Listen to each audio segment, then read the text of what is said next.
What is up, beautiful Dynasty Leaguers? Welcome back to the Dynasty Dynamic. I'm your host, Max Cascons, joined as always by the man who's no longer a ghost, a.k.a. the Run DMC, a.k.a. Mr. Dan McAuliffe. Dan, how you doing, buddy? Oh, Max, I'm back. I'm back, baby. And you know what else is back? What's Football's back, baby. Football's back. We got our first preseason football game tonight, the Hall of Fame game. We got Steelers versus Cowboys. It's not going to be a fun game to watch because we're going to see probably like seventh stringers out there the entire time. But you know what? It's football, and I'll watch it all the same. Well, my Hall of Fame game DFS team is going to kill it tonight. Dwayne Haskins highlighting the quarterback spot. There we go. Honestly, I stacked love him to with see Mason Rudolph. So that Superflex team is really, we're going places. It's going to be shining. Absolutely. I love it, though. If football is back, Hall of Fame game, always the great little landmark to look forward to. But we got a little bit of a different show tonight. We do. And this show was all your idea. So if it goes great, you take all the credit. If it goes poorly. And if it's awful, then you know what? It never sees the light of day. Never sees the light of day. Just cut on the cutting room floor. Exactly. But we did a little Superflex draft on Sleeper, the only place to play Dynasty Fantasy Football. True that. Queued it up. Basically, I think we limited it to 5 bench spots, but we had Superflex, pair of running backs, couple wide receivers, and a couple flex spots. So figured we'd go head to head, kind of talk about what ADP's Sleepers got going, what kind of strategies we employed, and how the whole thing shook out. So I'll kick it to you first, Dan. Was there a set strategy or fun little thing you were trying to accomplish building this fake team? So yeah, I actually was blessed with the 6th slot in this particular draft. And so for my strategy here, it's always hard to tell the first 5 picks are going to go before you because it could go all quarterbacks, could go a mix of quarterbacks and running backs. So kind of decided I'm going to take value where I can get it. My only big thing is I wanted to leave the first 3 rounds with 2 running backs. So going in, that was just the focus that I wanted to have. And then also 1 quarterback during those first 3 rounds as well. After then, it's where the value falls and kind of look to play it accordingly. But Max, how about you? Going into A, where did you draft from? And B, what was your strategy going into this? Yeah, so I was going out of the 2 spot and became an extra special 2 spot for reasons we'll get into momentarily. And it was funny. I was kind of texting Dan. I was like, I'm going to try to build a team that I would never really build, right? Just to see. And I kind of went for a little bit of a win now thing, which I usually probably tend to build more productive struggle or like compete in year 2 type of dynasty teams. Also, the first mock I've done in a long time. And it's funny when you don't get to trade around the board, right? It's a little bit of a different limiting factor. So going out of the 2 spot, I'll just kick it off and we can go round by round. So Sleeper, I love you dearly. You're an amazing platform. You do a lot of great things, but we got to kick it up a notch on these bots. All right. Because I'm watching team 1 in front of me, this little Sleeper logo. And I'm like, all right, Pat Mahomes going at 101. Guess I'll figure it out from there. But spoiler alert, Josh Allen went number 1. Yes, he did. My God. And I got Pat Mahomes at 2 and I felt dirty doing it. Yeah. So I feel like you could swap in any other quarterback name here and I probably still make a quarterback pick, right? Like it could have been Kyler Murray. It could have been Lamar Jackson. Sure. It could have been Dak Prescott. Like a lot of these guys feel like they're relevant in the conversation, especially depending on your scale of win now. But I got Pat Mahomes at 2.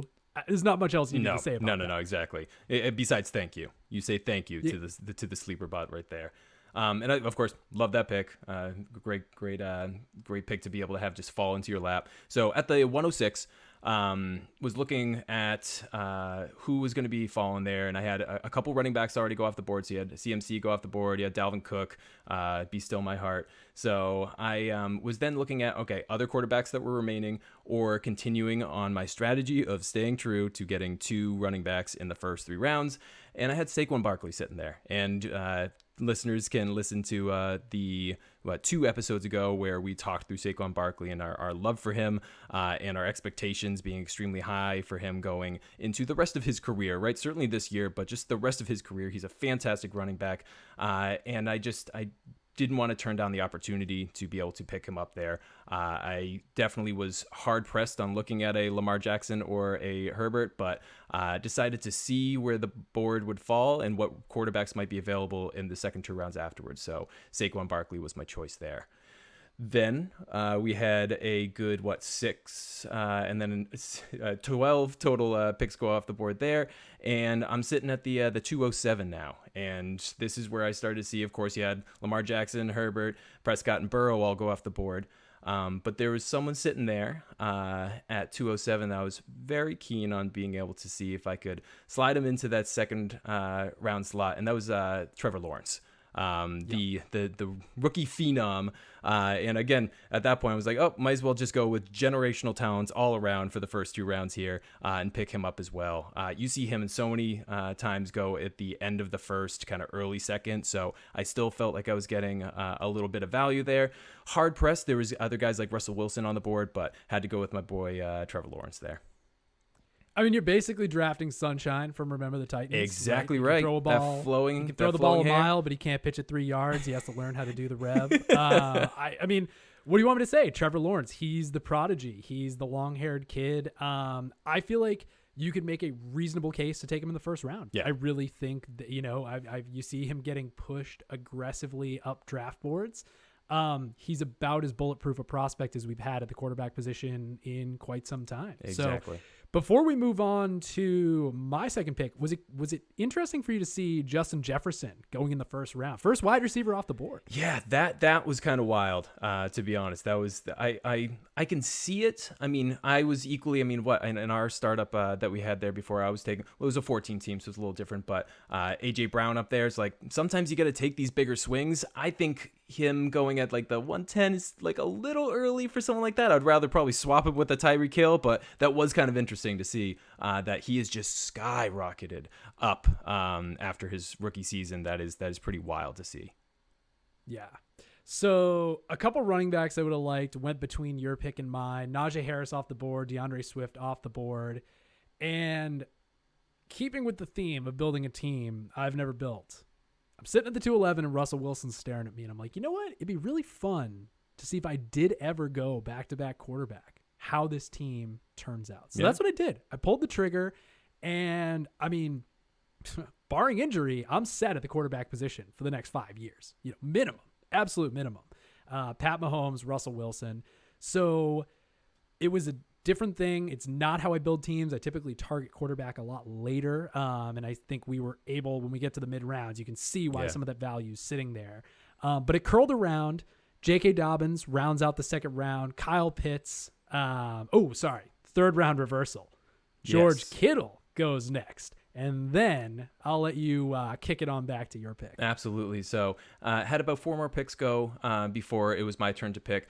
I'll be honest, I was really hoping I could have someone like an Ezekiel Elliott or a Clyde Edwards-Helaire kind of fall to me. But my third ranked guy that I was looking to be able to pick up here did fall to me, and that is Austin Eckler. I think he is definitely being undervalued this season. You just look at what they did for their offensive line. They just paid, and which was definitely an investment more towards kind of Herbert, right? But you have Austin Eckler absolutely being able to take advantage of just that massive build on the offensive line. And just looking at some of the other guys too, he's basically the team's wide receiver too, which is just insane as a running back. But he literally, it's Keenan Mike Allen. Williams fan saying he's the wide receiver too. Mike Williams, but when you're talking about true target volume, Austin Eckler is an absolute beast. I've just been following him on Instagram for quite some time. His Instagram workouts are just absolutely unreal. And I just think he is, again, for someone that I'm picking up as my RB2, someone who I really do believe is going to be finishing in the top 12 there. So love being able to stack just 2 kind of powerhouse RBs in my first 3 rounds.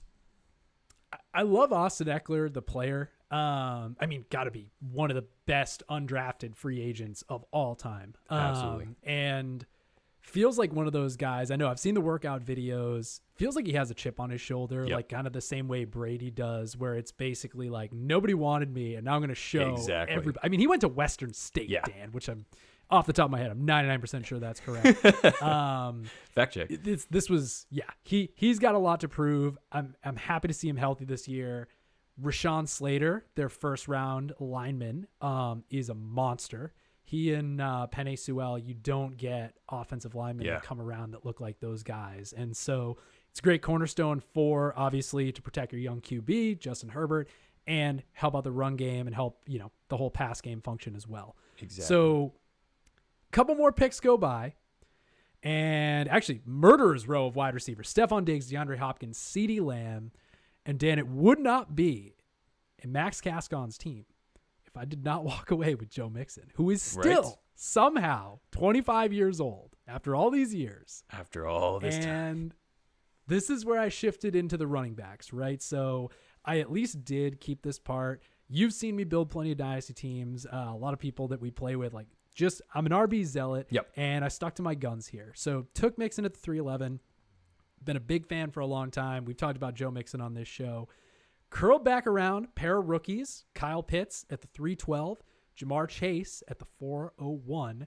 And then I just doubled down and I said, you know what? Sunshine can throw the ball a mile. Eventually he'll learn how to pitch at 3 yards, and Travis Etienne He's going to be right there waiting. He's going to be on the receiving end of some of those pitches. I mean, they've done the homework. These fantasy guys that are way bigger wizards with the numbers than us, these first round running backs average 240 touches a year. Yep. Travis Etienne, even if he's in a timeshare, I think he's the better talent. James Robinson looked fantastic, but his pass catching prowess is unbelievable, and he's playing with the guy that threw him all those passes in college. Enough said for me. Nope, I totally agree. I think it was a solid pickup there because I think we'll kind of go over it later on. RB starts to dry up pretty quick, so I think to be able to take the jump and then go RB like that was smart.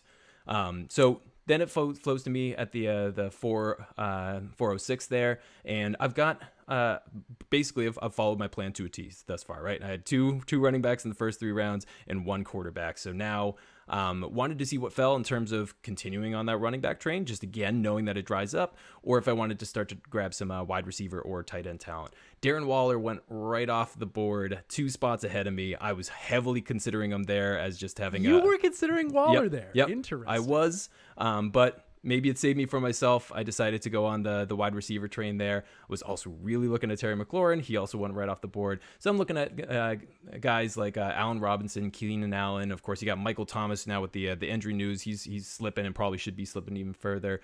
But there was one guy on the board where I was like, you know what? I actually have never owned a piece of him in any of my current dynasty leagues. If I'm going to get him somewhere, I'm going to get him in a mock with Max Cascons, mostly because I don't get him because of Max Cascons. So I took DJ Moore here. I do love the talent. He definitely has some top 12 upside. The only thing, of course, is Sam Darnold. I'm really hopeful that he's able to piece it together there and put together something that is going to be valuable for Moore this year. But if he doesn't, Moore is still so young and he's still such a great opportunity to be a stud wide receiver for years to come. So if it's not Sammy, they're going to go out and get someone great going into next year. But couldn't pass on the opportunity. Some guy that I continually find is in my top 12 dynasty rankings at the wide receiver position. So then it loops back around. You see some of those wide receivers that I was talking about go off the board. You also see guys like Miles Sanders, David Montgomery, and someone I thought was going to fall to me and I was going to smash the draft button. Javonte Williams also going off the board. So I'm taking a look and again, seeing where the value falls. And I start to take a look at Kareem Hunt here. Again, I was starting to look at, do I want to pick up another wide receiver? I could start to kind of flesh that out. I've got 2 starting running backs, but Kareem Hunt, I mean, again, yes, he was the starter over Kansas City for 2 of these years, but for the past 4 years, he's been a RB1 3 years. I know last time it was with Chubb going down too, but he's on a heavy run offense, a Stefanski offense there that is going to find ways to get him the ball. They're not going to abandon that Baker is going to continue to game manage and then have just some big games where he's able to throw it a little bit more. I think he's going to be extremely useful. Heck, you saw like a Nyheim Hines get up into like mid to high end wide receiver, running back 2 territory. Kareem Hunt. He was high end running back too. He really was. He really was. And so those types of schemes can make multiple running backs extremely valuable.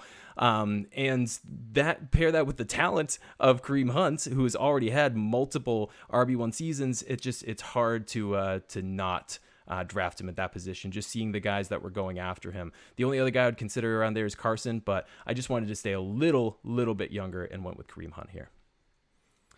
Yeah, it was the only kind of, and it's not a bad pick. It's just a pick that I didn't expect you to make. Yeah. And there was some other guys that I know you're big fans of going. So one of them made it back around to you.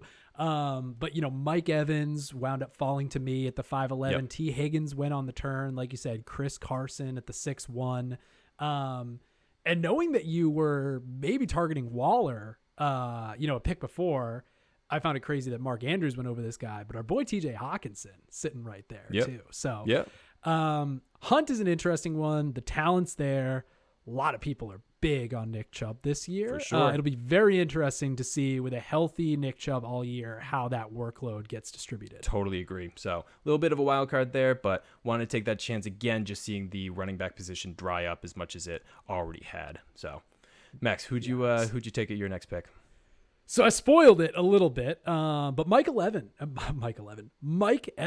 the 5'11". Mike Evans, it's crazy. You look at it, it's for a guy who's, I feel like, been polarizing in Dynasty over the years, right? Because he's a guy that's kind of thrived on volume. Yep. I mean, when you see the numbers, who cares? So I was looking for kind of cornerstone, win now, guy that you can count on, just set it and forget it at that wide receiver 1 slot. And Mike Evans at the end of the 5th feels like a pretty solid pick to me. Yeah. Curled around, like I said, with T. Higgins to round out the 5th round, shifted to Carson at the 601.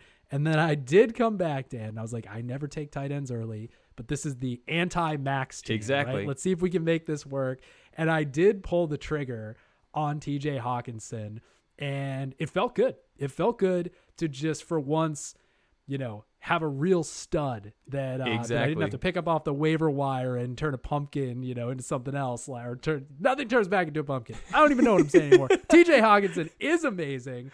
And it was very cool to take a high-end tight end for once in my dynasty. Yeah, I mean, again, the whole point of doing mocks sometimes is just to try out a strategy that's so different from what you typically do. And so to be able to, at least just for a moment, know what it feels like to be able to draft a player like that. Just like I was saying, drafting DJ Moore for the first time ever. It's a nice feeling sometimes just to try something you've never been able to be able to do before. So, all right, let's take a look. Now we're at the 606, and I decided to go with a little Brennan Ayuk. I was stoked to be able to get him. He's another guy that I actually don't have on any of my rosters, but Ayuk is a fantastic player. I think you and I are stoked for Trey Lance and what he's going to be able to do. And you saw Ayuk just explode for parts of the season last year. And again, it came off of the back of you had Kittle hurt, you had Debo hurt, and so a lot of people were saying, okay, well, he take that into consideration, but I think he is just going to demand the ball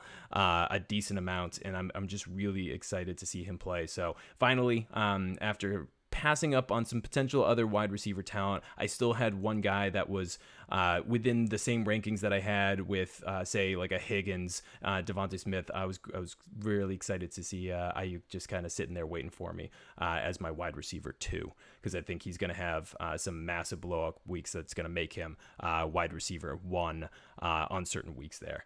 So then it continues on, loops back around. I have now plenty of RB, not really eyeing that too much, especially knowing that this is where it really starts to dry out a little bit. There's a bunch of guys that have some great upside, but definitely not ones that you want to depend on as much. So it comes back around, and I'm thinking, all right, I have Trevor Lawrence, the godly QB that he is, and I've missed out on the opportunity to grab a DJ Chark, who I do love. So who else is he going to be throwing the football to here? And Laviska Shenault is sitting there staring me in the face. And boy, I do thought I it was love... going to be Tim Tebow. I could have sworn you were going to say Tim Tebow. The godsend himself, Mr. Tim Tebow, sitting there waiting for me. Smash that button. No, the Laviska Shenault, again, we've gushed about him plenty of times on this podcast. I don't think I have to reiterate too much of that. But I do like finding opportunities when possible and when the board falls to be able to stack a quarterback with a wide receiver just to really be able to capitalize on some of those blow up weeks if they happen. So it was, and just more than anything, it's just fun sometimes to have them on the same team. So I was stoked to be able to pick up Laviska Shenault at the 707 here as my wide receiver 3. I think we've talked about this a couple shows ago, but Chark is still going before Laviska in most of these drafts. Do you think that's wrong? Do you think the public is wrong on this one? Here's the thing. I don't think we can say if they're wrong or right. I think everyone's guessing right now. And I honestly think any of these guesses is just fine. And technically, I will tell you, I mean, I am a big, if I missed out on the opportunity to get Shenault, I would be smashing drafting Marvin Jones all day, because he's technically at least he technically could lead the wide receivers on certain weeks, no problem. And he is like 5 rounds later, 6 rounds later. So I think right now, anyone that's guessing on Chark or Shenault, I could flip flop that all day. I can't say anyone's wrong. It's going to require us seeing how the first few weeks of the NFL season go. I think I'm taking Shenault, man. I think I'm taking Shenault. I don't know. You have your Marvin Jones, DJ Chark. I do like DJ Chark, but I think Laviska Shenault's the guy there. Yeah. But let's keep it moving. We're running long already, so I'm gonna try to blaze through the back half of this draft. Sounds good. So comes around to me, still a little needy at wide receiver, and who's sitting there but the man, the myth, the legend, Rashad Bateman. Glowing reports out of camp. Everybody seems to love this guy. And I love this guy too. Checks all the boxes. Played next to my boy Tyler Johnson. Big fan. Curls around again.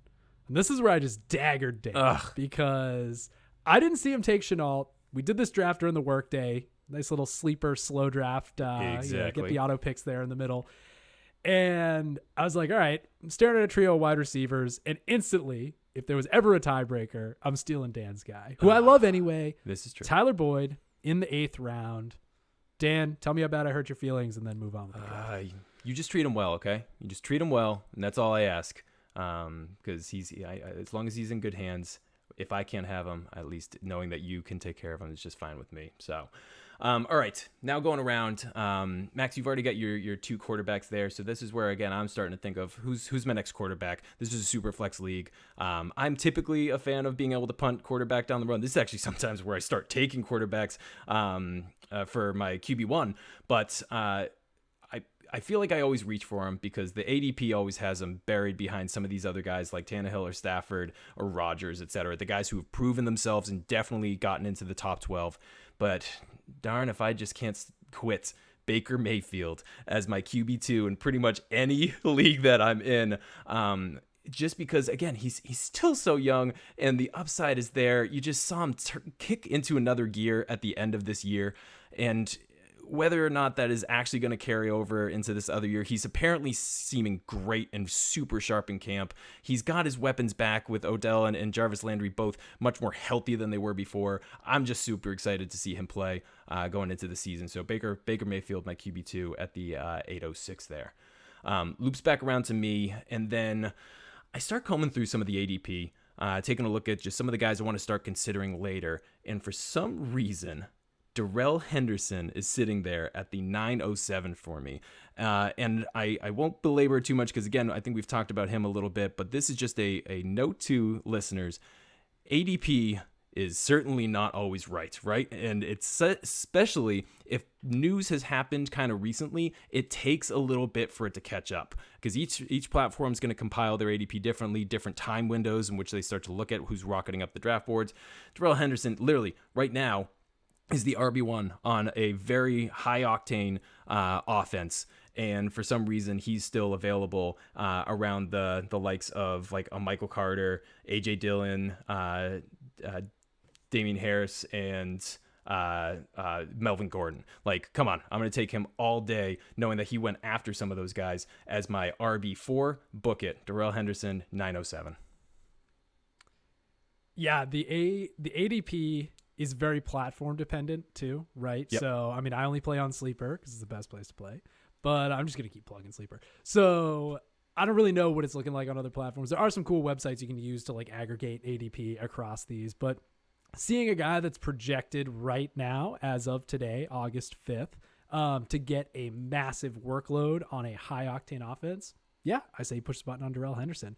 So at the 9-11, I took our guy, the return of the Mac, Mr. Mac Jones, and rounded it out with Terrace Marshall at the 10-2, which I think was maybe another snipe on Dan. Not intentional. I was upset about that one. Terrace Marshall, dude, he's going to be such a problem. He's definitely going to be someone that's going to start being valued very differently come next offseason, in my opinion. So great pick there because I think he's going to appreciate in value. This one I'll maybe say is even more reactionary on just seeing you be taking a QB 3 at that point. I was like, you know what? I mean, I never leave a Superflex without having 3 QBs. And I figured at this point, I love Old Faithful, Mr. Kirk Cousins, being able to kind of round out my my squad here. It's like the ghost of Christmas past, present, and future. And so I took the ghost of Christmas past here, the guy who's done it plenty, all reliable, being able to kind of round out my QB room there. So took one Mr. Kirk Cousins at the 10:06. Looping back around, I would love to see Baker Mayfield rolled out as the ghost of Christmas present in a Progressive commercial. Just saying. Honestly, I think I like my analogy. I'm sticking with it. We got Lawrence, the young gun. We got Mayfield, the guy who's going to do it this season. He's gonna. And then Kirk Cousins, who has been there plenty on the back half of his career here and going to be able to do some good things probably the next couple seasons here. So Baker Mayfield, though, great ghost of Christmas present. Blows me away that I thought we'd get this show done in less than 20 minutes. No, let's keep it going. We like talking too much. All right, and then loops back around to me at the 11:07. I'm gonna admit it right now. This is a little bit of a reach because I knew he wasn't gonna be reaching me for my 12th round pick. So I picked Mr. Brian Edwards here. I just love owning him on as many teams as I possibly can because he's one of my first guys that really drilled into deep as a prospect. He is getting hyped up in camp right now. People are loving what they see. Gruden's comparing him to every Hall of Fame wide receiver that ever existed. Go figure. So Brian Edwards, maybe the reach, but the reach that I needed for this team to feel complete. Brian Edwards at the 11:07. He was on my radar. You reached pretty far down sleeper ADP. Again, yes. You know, ADPs, they are what they are. But I was targeting him on the way back. So I did get another Dan guy, though. At the 11:11, Jalen Reagor comes off the board. Really hoping to see something for him this season because he was so dynamic at TCU. And then I curled around and took, just a lot of Dan guys going on here. Big Mike Williams coming off the board. Apparently he's not the second wide receiver for the Chargers. That's Austin Eckler. That is exactly. And then we shot it back to Dan for his first tight end pick. Yeah, so this is where I kind of punted down the line. And man, I keep taking this guy anywhere I can as a late tight end. He's the 3rd highest paid tight end in the league. Follow the money, people. Like, they are going to use the heck out of Jonnu Smith here at the 12:06. So excited again to see him playing for our own New England Patriots here. I really do think they're just going to find creative ways to get him the ball. Hunter Henry there does not scare me. I think you're going to see him become a real cornerstone of this offense going forward. So excited and equally excited to get him here at the 12:06. Loops back around to me, and so I've got a bunch of young guns on the team at wide receiver. So starting to take a look at who's a vet that I could kind of toss on the team to be able to still kind of keep me in win now mode window for the next kind of 1 to 2 years. And Antonio Brown was sitting there. I think we've all heard of him before. He's a pretty dynamic player as long as he can keep his stuff together outside of football. And it's actually kind of crazy. When he joined up in week 9, he was the wide receiver 21 weeks 9 to 17.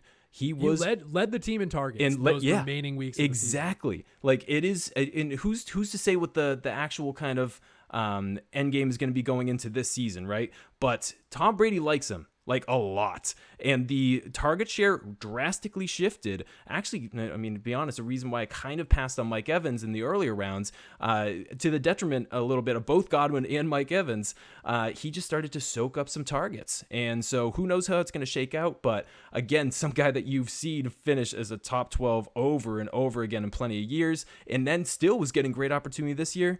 Antonio Brown at the 1307 was a easy pick for me. It looks good. I'm feeling a little like the team that I never wanted to build is gonna have a hard time beating you in the polls. But I brought it back, and this is a player I feel like is definitely not being valued where he should, probably across all formats. And Nelson Aguilar, very highly touted prospect coming out of school, and pretty sure he was a first rounder. And just a bunch of lost years along the way, had this like move to the slot in Philly, broke out, then a couple lost years, winds up on the Raiders, was basically, their best receiver, not named Darren Waller last year. And I figured, why not? Right now, on paper, he's the wide receiver one for the Patriots, unless you're a big N'Keal Harry truther, which maybe some of us are. But so I had to grab him, and then I ended the draft with a true legend. He's probably the player we've mentioned the most on this show. We should get just a little slow clap going or something. This is the former guy. San Diego State superstar. Ran is like a 95th percentile speed score. Whew. Okay, Dan, say nice things about Rashad Penny or get off the show. You know what? I've learned my lessons, and actually I've started to join you. Rashad Penny. Great pick there. Honestly, great end of draft pick there.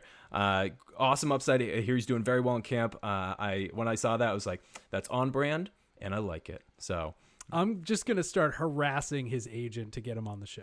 Man, he is our spirit. Yeah, exactly. Animal. If he is our spirit animal incarnate right there. Rashad Penny, we love you. If you're listening, we know you are. We hope you are. All right, so let's finish it out here. I'm at the 1406. I'm looking around, and I'm just looking for a high upside shot at this point. Probably around wide receiver again, just because I went running back a little earlier, felt a little bit more confident in those guys.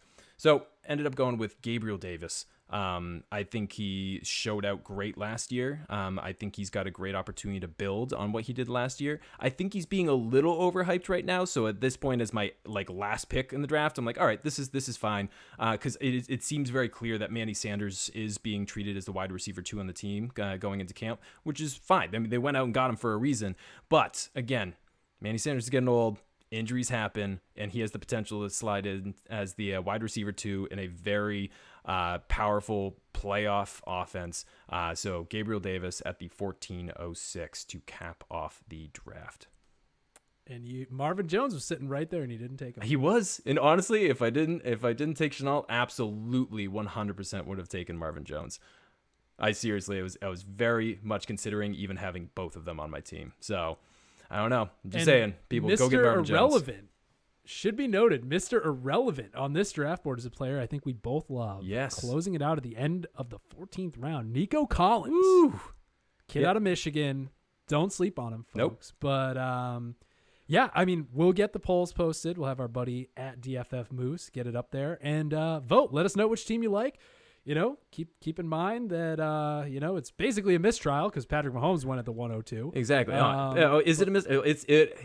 You're going to lose. So I don't know.